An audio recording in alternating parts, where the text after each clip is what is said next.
Hi, welcome back into the channel, and today I want to talk about marriage, holy matrimony. A lot of marriages in this season are under attack.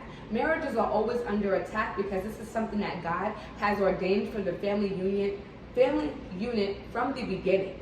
He says holy matrimony, which is in Hebrews, that let marriage is holy, and let the bed be not defiled. So when you are walking in your marriage, try to walk holy. Don't include other people in your marriage, twosomes, threesomes, foursomes, pornography, OnlyFans, wives at work, husbands at work. No, you and your spouse only, because that is what God ordained, and that is a true biblical marriage. Do not be deceived and get tricked up out of your marriage. A lot of people are being seduced out of their marriages. They're looking at other people and other things and thinking that the grass is greener on the other side. They also believe that if their spouse does not make them happy 24/7, they have the right to leave, and that is not true. That is not even biblical. God does not say, well, when a person gets mad at you, you can get a divorce because they're not making you happy. What is that?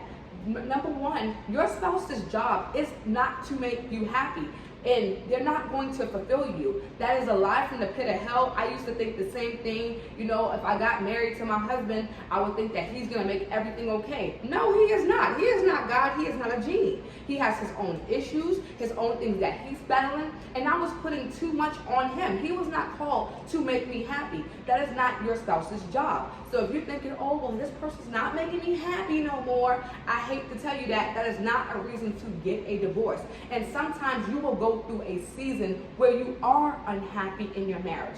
And let's be clear, I'm not talking about physical abuse, mental abuse, or cheating. So I'm not talking about those things. If that's what your spouse is doing, then yes, you do have the right to exit that, but you want to go ahead and consult God. I'm not talking about abuse. I'm talking about two people that are trying to live together and do this thing called life the way God has ordained them to do that. There are going to be a ton of challenges in your marriage, but what keeps you together, number one, is God. God is the foundation of your marriage. If you don't have God in it, it will not last, because we cannot do this thing called marriage on our own. We cannot. Our flesh cannot do marriage. It has to be something greater helping you in a greater cause.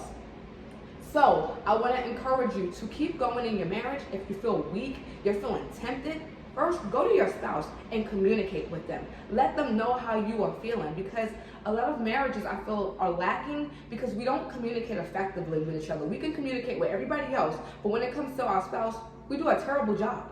And I'm talking about myself included. So let your spouse know how you're feeling on today, so that way you guys can come up with a resolution. But do not give up on your marriage today. God does not want you to do that. I understand that at times it can be hard, and sometimes it will be hard. And that's okay. You know, we romanticize marriage. You sit there and we get ready for the ceremony. We spend all this money on the ceremony. We do all these things, this planning, but we don't plan for our marriages correctly. We don't have the proper resources. And especially in the Black community, I don't feel like we have the proper resources. We have a lot of people, older people, telling us not to get married and stay single and be side chicks and fornicate. And that's not what God would like us to do. He wants us to be in a marriage union. And if you are young, get married while you are young. There's nothing wrong with that. I hear a lot of people say, you shouldn't get married when you're young. At least try it out first and do this. No, do not try nothing out. That is not God's will for our life, to be trying something out before we get married.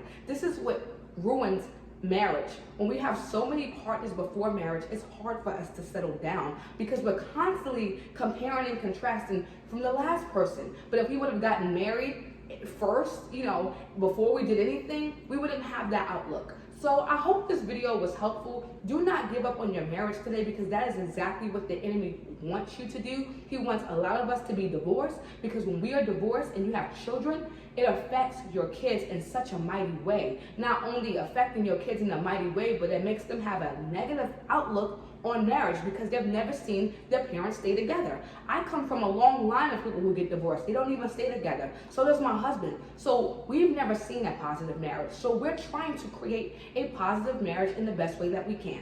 So I hope this video was helpful. Please like, share, comment, and most of all, subscribe to the channel if you feel led to join this family. Thank you guys so much for tuning in, and I hope you have a great day. Bye.